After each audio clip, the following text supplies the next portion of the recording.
Okay, so I want to now, sort of the last part of the course, I want to cover a few different styles of function evaluation, essentially. We started off by discussing this very briefly at the beginning of the semester, and then we settled into a pattern where we're going to use one, and now we're going to explore some others. Ideally, I want to explore 3 different ones. Okay? So remember, the essence of the question was the following. If I've written down define f of x, I can say multiply by x. Right? And if I now apply f to plus 2, 3, okay, what happens? Well, we know what ultimately happens, right? What ultimately happens? We get 25. Good. Now, the question is, how did we get to 25? And what were our choices? Yeah? You can either evaluate plus 2, 3 right now. Good. We get 5, 5, and that's 5. Good. So we can either turn this into f applied to 5, right? Which becomes 5 times 5, which becomes 25. Okay? Or we can evaluate it how? Anyone else? Yeah? Yeah. So we could say it's times plus 2, 3 plus 2, 3, right? Yeah. Which is times 5 plus 2, 3 is times 5, 5 is 25. Okay, so we're interested in the evaluation of arguments at function positions. Okay, so this is all about what we do at function positions. You know, there's arguably other positions of program we care about, but this is the central idea that we're trying to explore. Okay, and there's a whole slew of terminology for this, more than you can possibly count. I actually have a sidebar in the textbook that lists like at least 4 different terms that I'm aware of, and I'm sure that I'm missing some, and the internet has probably made up a few more.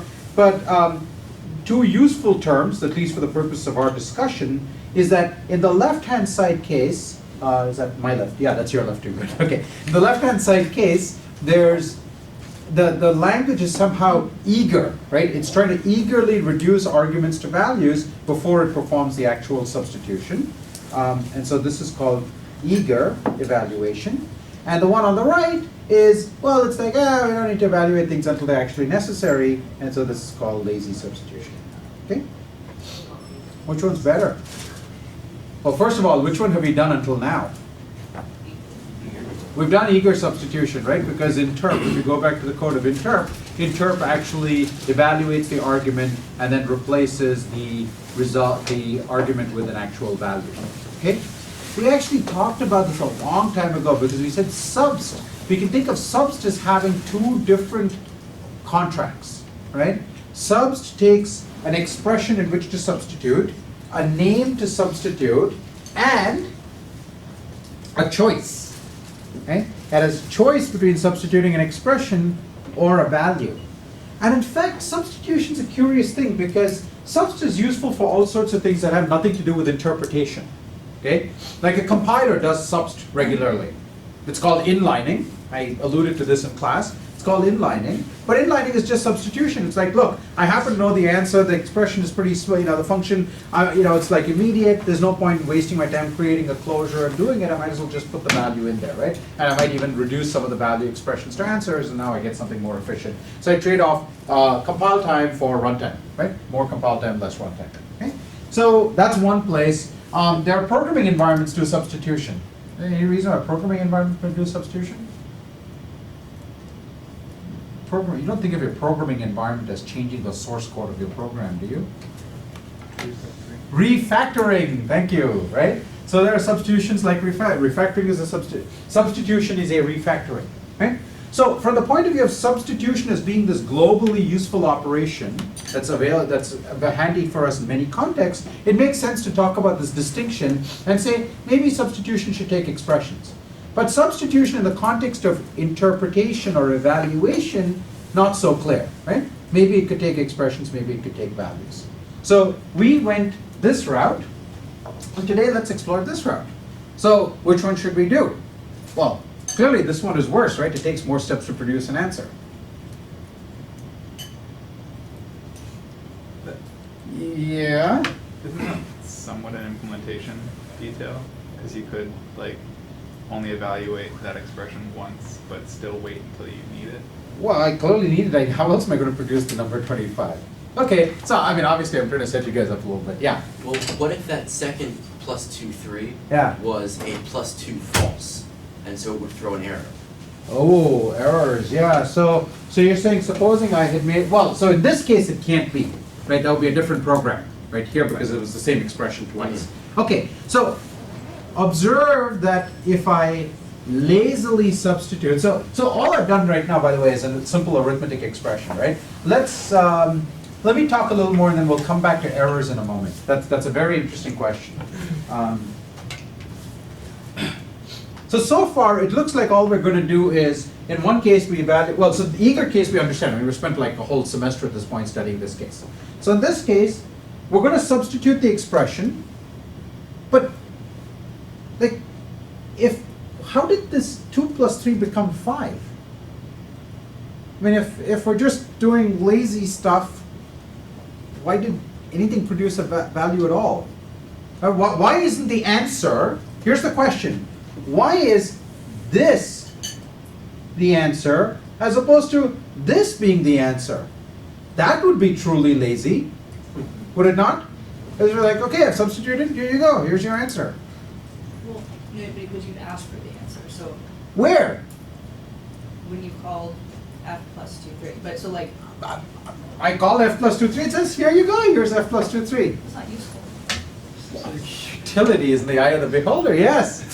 So when the multiplication sign like gets its arguments or whatever, at some point it's like, I want to do a multiply. Can you turn my expressions into values so that I can do my work or something? Aha. Okay. So, but if we're in a lazy world, that's a very good conjecture. But if we're in a lazy world, like the whole point of lazy is I don't evaluate arguments. So why is multiplication breaking with laziness? Yeah. It seems kind of like there's a question of demand. Like multiply, like it demands that it actually has like a value, whereas you're just passing this expression around through your functions. There's not a need to evaluate them. Okay. necessarily. So that the word demand is a wonderful word, right?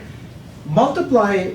So basically, f at the point of applying f, it's not clear that I actually need this thing to be reduced to a value. But multiply can't do anything unless it has a value sitting there, right? I mean, it's like, what is it going to multiply? So it does have a choice. It could say, this is the answer of multiplication. Okay? So the type of multiply would still be, it's a number, but you might get back an expression that eventually would produce a number. You might not get the number right now. Right? So there's some line to be drawn about laziness. Yeah? I guess you're sort of implicitly out of prompt. So the question is, where did I type in this expression? Right? That's what it comes down to. Where did I type it in? Presumably,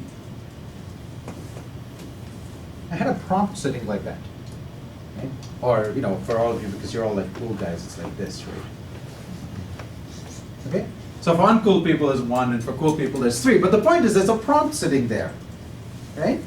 At the prompt, you do not expect to get back that as an answer. Right? Now, internally, maybe that's okay, right? Internal to your program, I mean, who knows what's happening, right? There's some bit patterns floating around inside your program. Who knows exactly what they are? I mean, that's what we're trying to understand. But maybe that's okay inside the program, but certainly when you're sitting at the prompt, you would not accept that as an answer.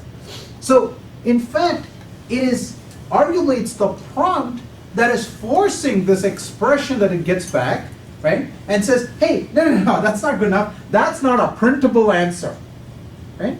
So we need a distinction now between things that are values, right? And things that are kind of like printable values.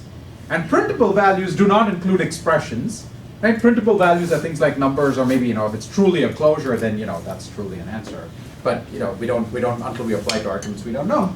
But that's not okay, all right? So, in every lazy language, there are what are known as strictness points.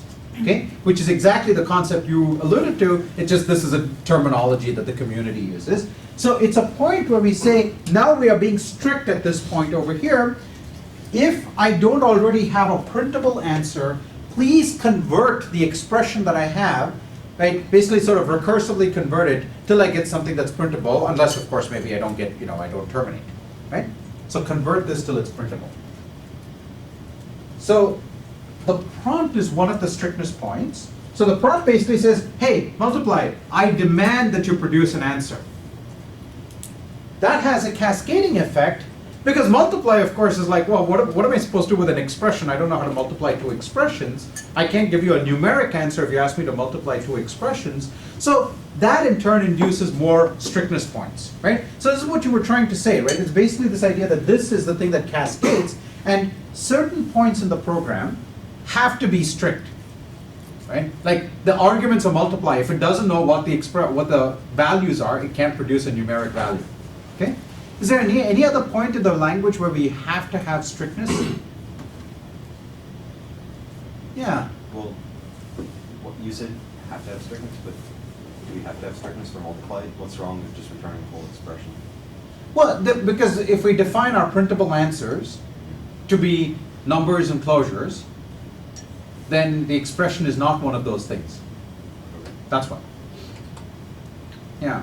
Assertions. Huh? Assertions. Yeah, so certainly in an assertion, right, I can't check my assertion unless you actually, if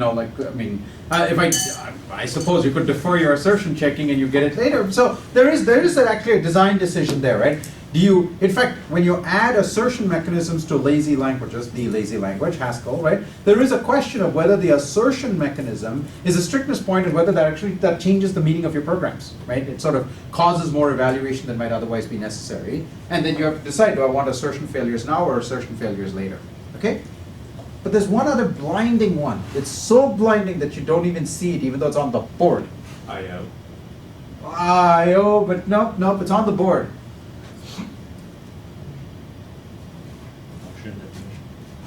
Function definition is not a strict, that's just a definition, it's just a piece of code. Well, no, binding, the whole point is that this got bound to X, but we didn't want that to become a strictness point. That's the whole thing we're trying to prevent. Parentheses to take in an operator values. Too syntactic.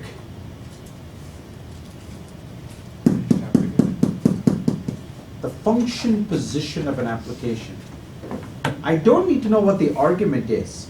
But if I don't know which function you're trying to apply, I have some expression that represents that's going to go off and figure out which function to apply. But if I don't know which function it is, I can't do anything, right? I can't make any progress. So the argument position is not a strictness point. The argument position that's the whole point of this language. The argument position we don't evaluate for now, okay? But I absolutely need to know which of the many functions you're referring to so that I can go and start evaluating its body. Okay? Yes? Can you just defer evaluation of the body or of the function? And you don't need to know which function you need to apply before you're at a strictness point. I mean, Yes. So if you have passed, so if I have written g of f of 2 plus 3, f of 2 plus 3 is just a lazy, it's just a expression, right? But I mean, in some sense, like g is the thing that would cause, so nothing happens till I actually force f of 2 plus 3 to evaluate, right? So again, you could say that all of f of 2 plus 3, if this is my whole program, right? I could, an even more lazy answer, in other words, would have been not what I wrote over here, but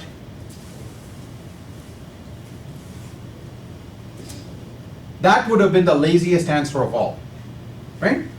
And so even before we get to this point, we get to this point and say, what's the value of f of 2 plus 3? It says, hey, I got it for you. It's f of 2 plus 3. Not so useful, perhaps. Okay? So the question of where to put strictness points is really, it's a design decision, okay? And different languages will make that design decision slightly differently. But we've sort of also come to a communal agreement about which ones actually make sense. Okay? Essentially, if you over-defer things, you don't get any useful answers at all. Okay? So the trade-off is deferring the function position doesn't really make sense. Deferring the arguments to numeric expressions doesn't make sense because then you, like, even simple programs that you write won't produce answers that you'd expect. But deferring the argument is the useful thing to defer. Okay?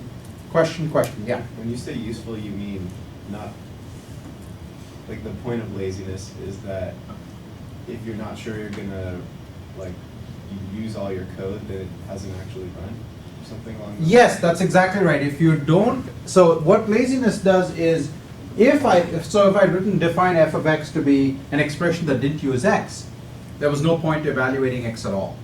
Okay? And so if I never use x, this thing never actually gets turned into an expression. I never run this piece of code. Okay? Yeah. Yeah, if we have an evaluation in the arguments that has side effects, do we really want to evaluate Oh, that? okay. You've jumped about 30 minutes ahead. So let's deal with it. Let's deal with it. Great. I expected it would take a little longer before somebody asked me the question. Good. Okay. So, what do side effects have to do with any of this? If I have a mutation, what impact might this possibly have on my program's evaluation? Yeah. If instead of +2, 3, you had a function called increment and return, and you Mm. passed in a value, if you evaluated it twice and you passed in 2 the first time, it could be 2 increment and return, gives you 3 for the first evaluation, and then gives you 4 for the second application. Right. Instead of giving you 3 twice. Okay, so that's certainly the case. If I had, like, you know, an increment return here, I'm actually going to get the same expression producing 2 different answers. But, I mean, in some sense, that's what we get, right? Even if I had eager evaluation, that's the same thing I would get. So that's true, but it doesn't seem to point to a distinction yet. Yeah. If you accidentally defer assignment, you have no clue when it'll run. Or if it will. So with eager evaluation, I know that every argument is going to be evaluated now at the point of application. More to the point, I know what, I mean, a little side note. There are languages that actually say that the order of argument evaluation is left undefined. Yes, that is exactly the right reaction. Okay, especially if you're going to have state. It's like, what do you mean undefined? That means I don't know what my program does. And there are people who believe this very religiously. It's like, well, you have to write your program in such a way that the argument of order of value is complete nonsense. Okay, it's patent nonsense. So if we had to pick an order, and you know, if you want to be like, you know, all Western centric about it, you could be like left or right, okay? And if you want to be like all brown about it, maybe you can go like, you know, do all the prime numbered arguments first and then the others or something. Pick an order, but it doesn't matter what order you pick. The point is, once you pick an order, you know that all of those arguments are going to be evaluated right now, and even in some particular order. So any dependencies between them get resolved at the point of application. The problem with deferring the evaluation is that it happens, well, it happens later, maybe, and in an unspecified order, right? Because, first of all, it doesn't happen now. That's okay, that's not a problem inherently. But when it happens later, well, it may not happen. So you're looking at your program source. I mean, this is the fundamental problem of program reasoning, right? I have a static piece of source, and I have some dynamic behavior, and from my static code, I have to try to predict what is going to happen at runtime. And this is the central problem of programming. And so I've got a static piece of code that says, here, I've got a side effect here, and I've got a side effect over here, and I don't know whether either of those will happen. But what's worse is, even if they do happen, I don't know which order they might happen in, because maybe the X are, you know, I've got something sent in for X and something sent in for Y. Maybe X is done before Y, maybe Y is done before X. In fact, you know, maybe I have a higher order function, right? And in one call, X is done before Y. In a different function that I pass in, Y is done before X. Right? And maybe I pass in a third function that may, well, you know, I don't know. I've just got some lambda sitting here, right? So I've got some piece of code that looks like this. I have lambda f. Okay, I'm going to pass f with something that mutation number 1, and something that's mutation number 2. Right? And I'm not going to go into details of what they are, but just imagine that there's some side effect over here and some side effect over here. Now, the problem is, maybe one function I pass in for f does them in left to right order. It first touches its x argument, then touches its y argument. Second function I pass in first touches its y, then touches its x. Third function touches only the first argument. Fourth function touches only the second argument. And fifth function doesn't touch them at all. How can I tell by looking at this code which of these is going to happen? In fact, I have to accept all of these are possibilities. Okay? So we've now created a language that's back to exactly the thing you were chuckling about, right? Order of evaluation is undefined. Here it's even worse. Order of evaluation is undefined and maybe never happens. You can't meaningfully write code like that. So this is why the core of Haskell has no side effects. Okay? If you want to program with side effects, you sort of have to step outside the pure language. And I mean, you have to basically reconstruct what an eager language was giving you, which is, I need to know exactly when each expression is going to be evaluated, and I need to be able to sequentialize the order of evaluation so that I can predict the outcome of that order, right? And so things like monads and arrows are basically sophisticated ways of getting back. I mean, they're very elegant, but they're essentially a way of embedding a stateful call by value eager language inside the middle of a lazy language. They have the virtue that the type system in Haskell, I mean, so there's laziness and there's types, and somebody asked about types, we'll get back to types in a moment. But the virtue in Haskell, because it's the combination of the laziness and types, is that the types will tell you when you're about to do something side effecting, and if the types don't declare a side effect, there's essentially no side effect. I say essentially because bottom types and non-termination and things like that, which are side effects. But essentially, they're not what the usual things we think of as mutation and side effects. So the type system tells me where it's about to happen, and then I know that I'm basically entering a sequential mutative part of my program, and the rest of my program can remain pure.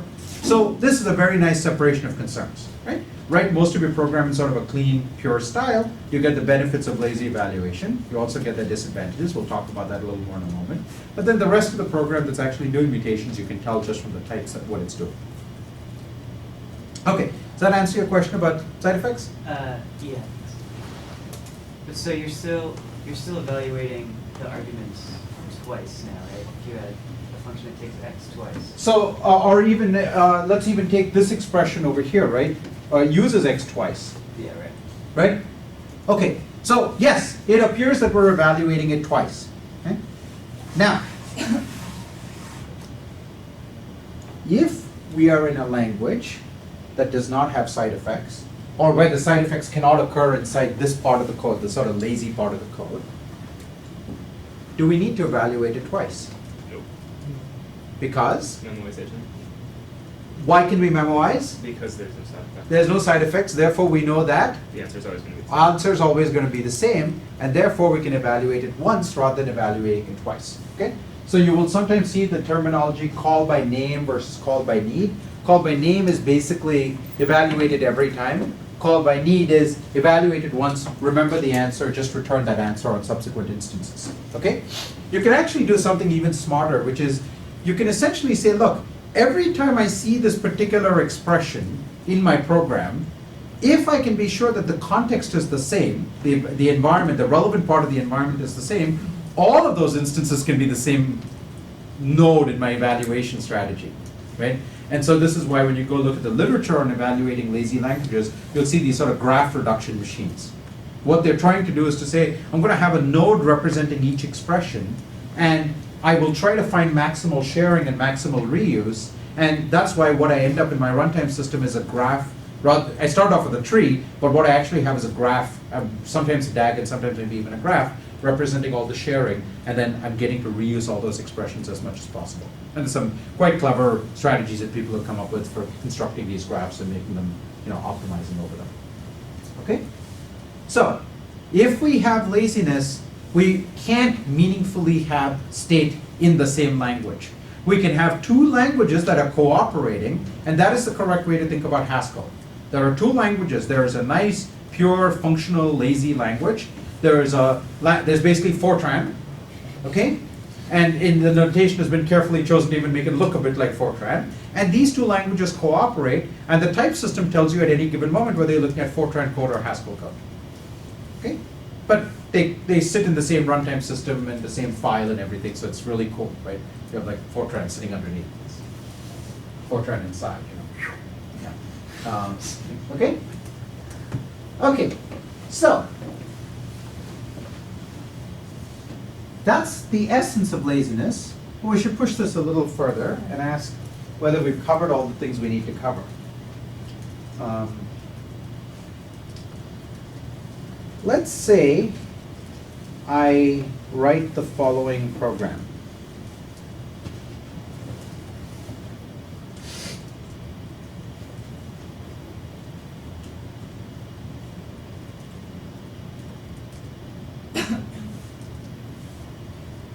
Okay. I'm going to call f, let's say 3. Okay. So that's now going to return a function, right, that takes y as a parameter and adds x to it. And I now apply it to x. Okay. Yeah.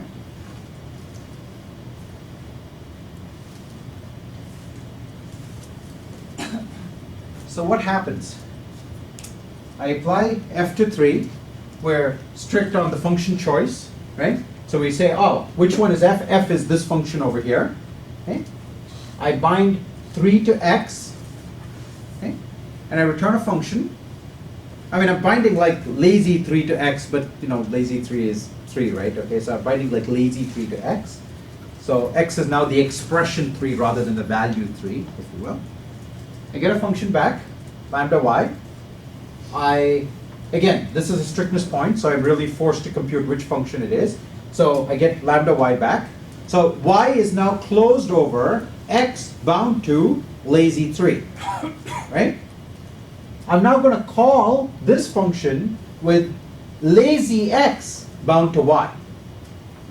Right? So x is now bound to lazy 3, y is now bound to lazy x.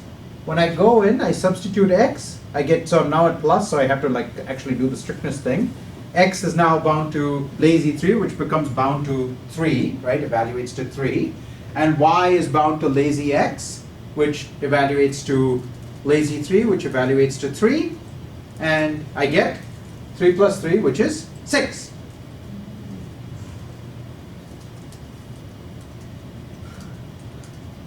The naming, I guess you would want different names for each of the x's because they're not in the same, That's the program I've written. they're not in the same scope. Ah, not in the same scope. What about scope? Yeah. So the lazy thing to be closures.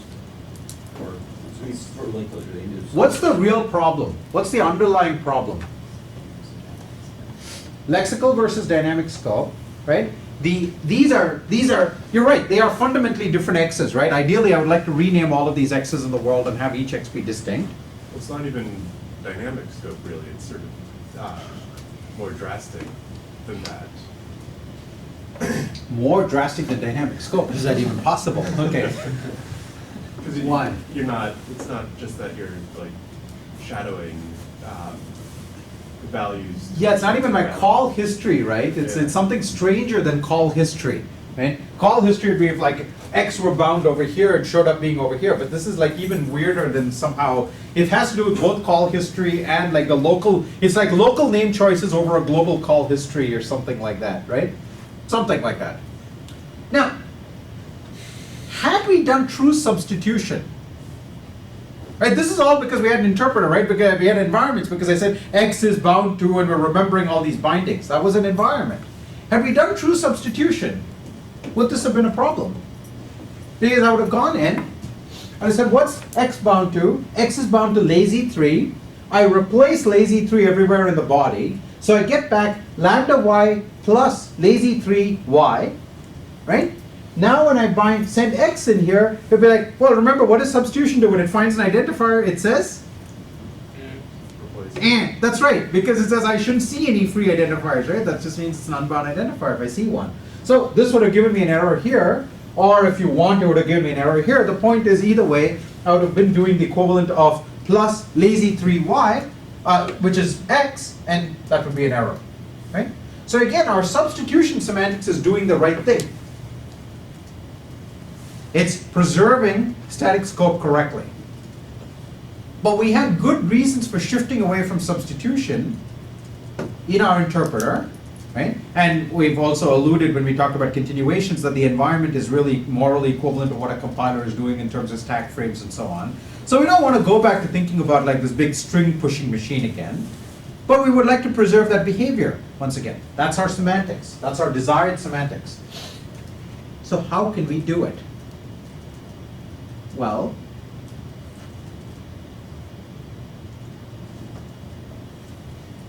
the last time we had this problem, where we were sending text around ignoring its lexical context, we had, this dynamic scoping problem.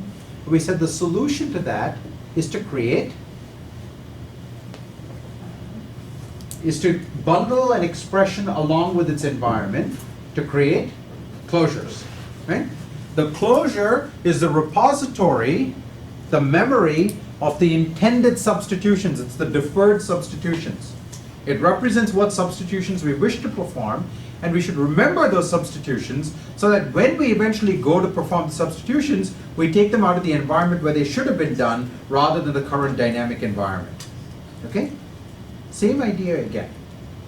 When we perform a lazy application, we have to close over the environment at that point. Okay? And if you think of it as a simulation, previously we were going to perform the evaluation and get a final value in the call by value language, right, in the eager language.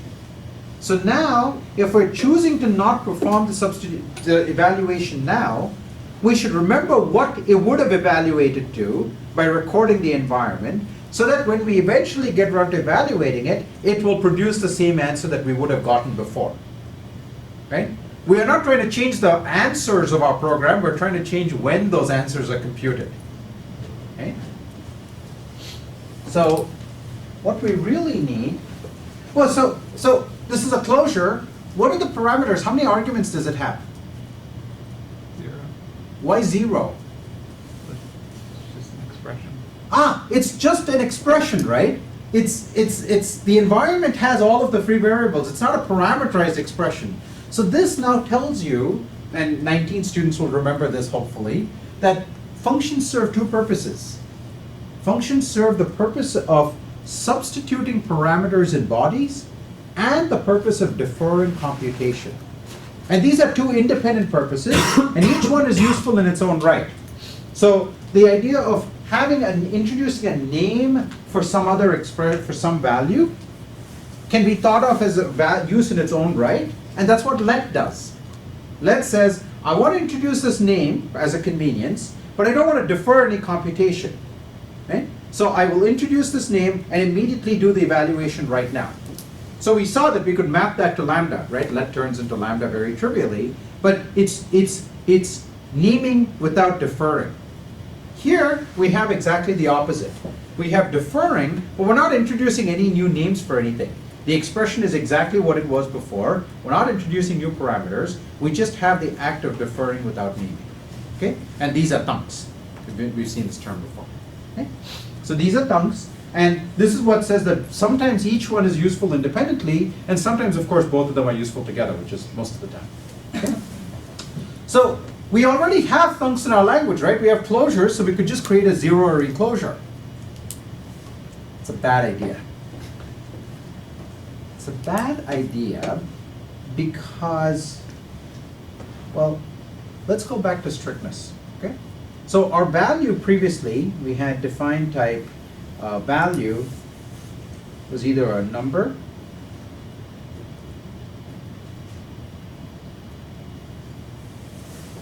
or a closure, which has a argument is a symbol, body, which is an expr and environment, just environment. Okay? Now, I mean, and so yes, we have one argument closures. We could just like create a dummy argument name and reuse these, or create zero array closures or something like that. Let's go to define strict.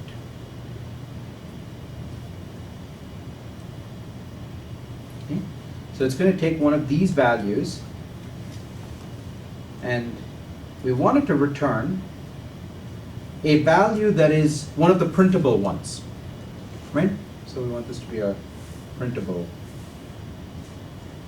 value here. So what's the code?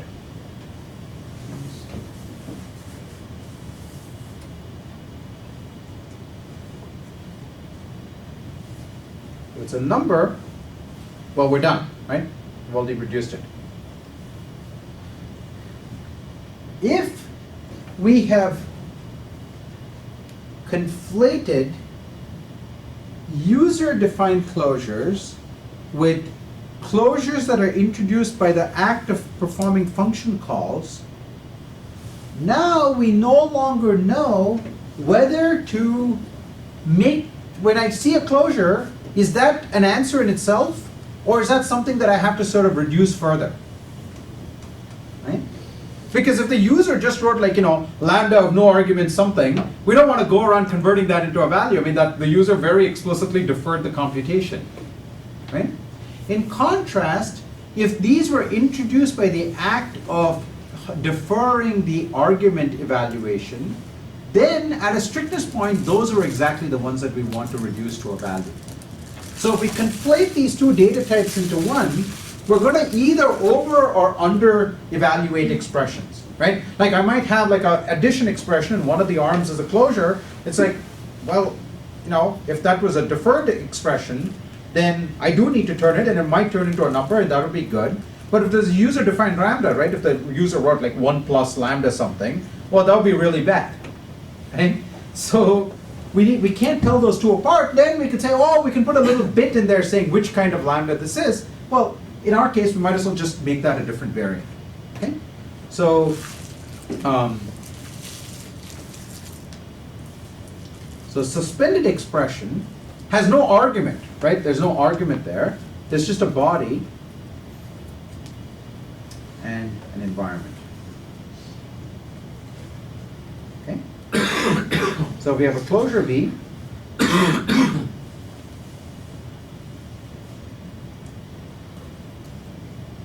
Same. But if you have a suspended expression, I have some environment, and I have some, I have some expression, and I have some environment. Okay? Now I want to interp expression in the environment. This is exactly the deferred expression now being turned into a value. Okay? Everyone happy with this?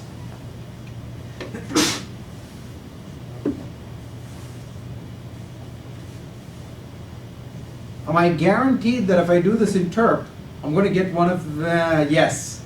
I mean, it can still run defer something. So, how do I address that? Respond to strict again. That's exactly what strictness. Okay? And so this ensures that by the time we're done, we will, well, there's a chance this might not terminate, right? So if I wrote a non-terminating computation, it's not going to terminate, and that's exactly what we expect, right? If it produces a value, it's got to be one of those two, because if it's ever this one, we're going to substitute it, okay? So having that extra bit, which here I'm happening to represent as a separate variant in the data type just because it's cleaner, helps me distinguish between the case of the user-defined function, which I don't want to go around evaluating, that's their decision, right, when that evaluates, and a function that was introduced for the purposes of deferring the computation, which I do want to at strictness points, okay? And as you expect, the code's all in the textbook. You will find that basically previously where I had interp of the argument expression in the environment, all I've done is I've scratched out that one word interp, right? That one word interp has been replaced with the word suspended. So when it is evaluated, it will have essentially the same kind of value. So we've sort of achieved this moral equivalence, right? Which is that the values of these programs, when they produce values, will not be different. But whether they produce values and how long they take to produce values and so on can be quite different. Okay? You can also see here that there's a trade-off in that I have actually sort of traded some space for time. Right? When in an eager language, I'm going to compute the answer right away. That's going to consume time, which in the lazy language, I'm like, oh, let me just create the suspend v value and maybe I'll compute a value later on, maybe I won't, right? But in return, I may be taking up much more space because essentially I've got this closure sitting around, right? I have this environment which could be closed over a bunch of things. And all of that is still sitting in memory, waiting for this argument to eventually be used, right?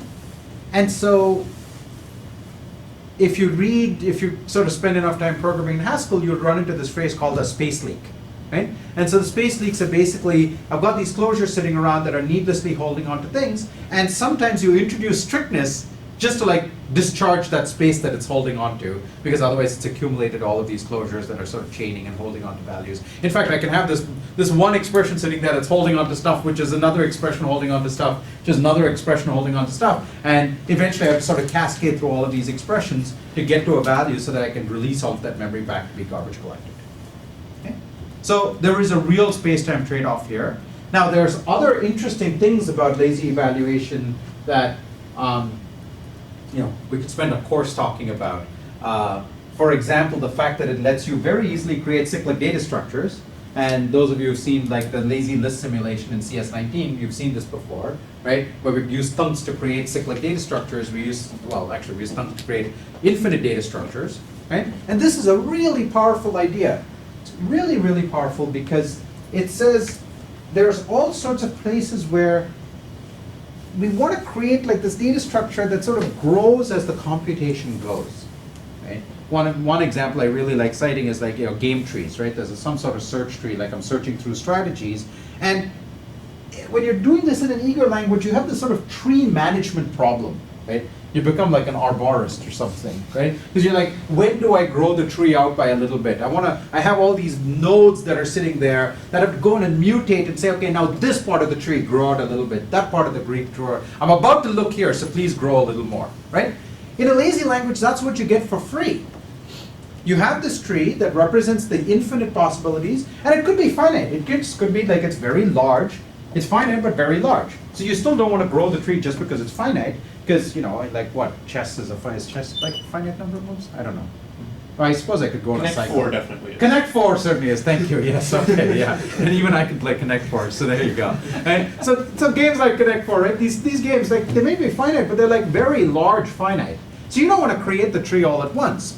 And in a lazy language, you can just write this tree down. You don't even have to worry about whether it's a finite or infinite description. That's the beauty of it. You just write it down, and as you come to touch a point in the tree, lazy evaluation automatically expands out that part of the tree for free, right? So it only constructs as much of the tree as your algorithm for making decisions about game moves chose to look at.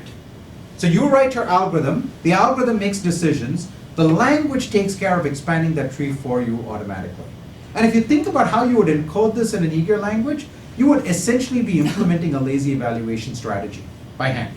Right? You would end up writing something that's kind of like, you'd create a node, and in the node there'll be like a function pointer, and the function pointer is the function to apply. Well, it has to be applied to this node. You don't want to apply it to the wrong node, so it has to like close over the node. But if you're in C, well, you've got to construct this closure data structure that refers to the node that it's referring to so that it can evaluate, and then you have to take all the answers and go stick them into the tree, so when you go look at the tree, it's there.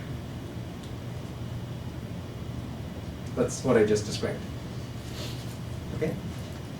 And there's a nice, sort of a curious side effect of this, which is when you look at the definitions that you write, both the data definitions and the function definitions, they sometimes have no base case.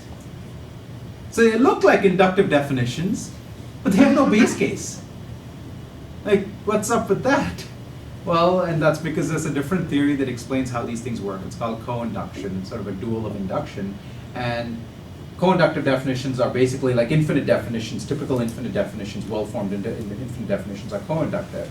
And so there's a different theory that explains how they work in the first place, okay? And not gonna have time to talk about that. Maybe next semester we might talk about it.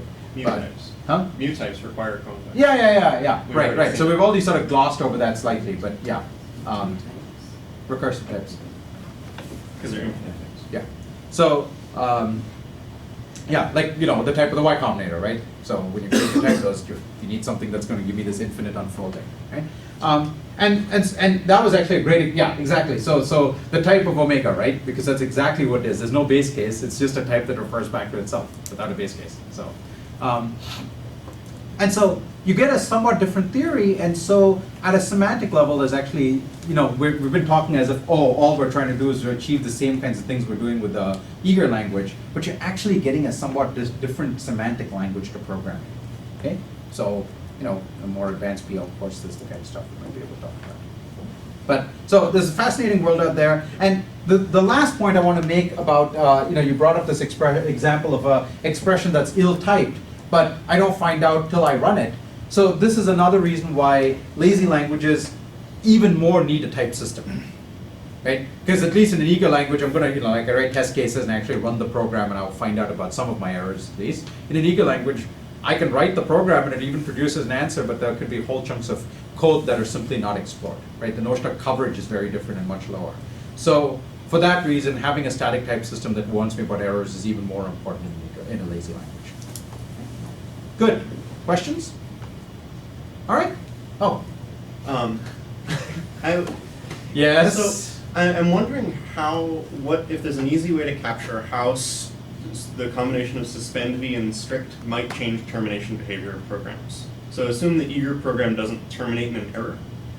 Does this new thing where we've moved strict interp, can we say that it terminates if and only if the eager program would have terminated? Is that a rhetorical question? I think it's true, but I don't know how to prove it. The answer is no, but Yeah.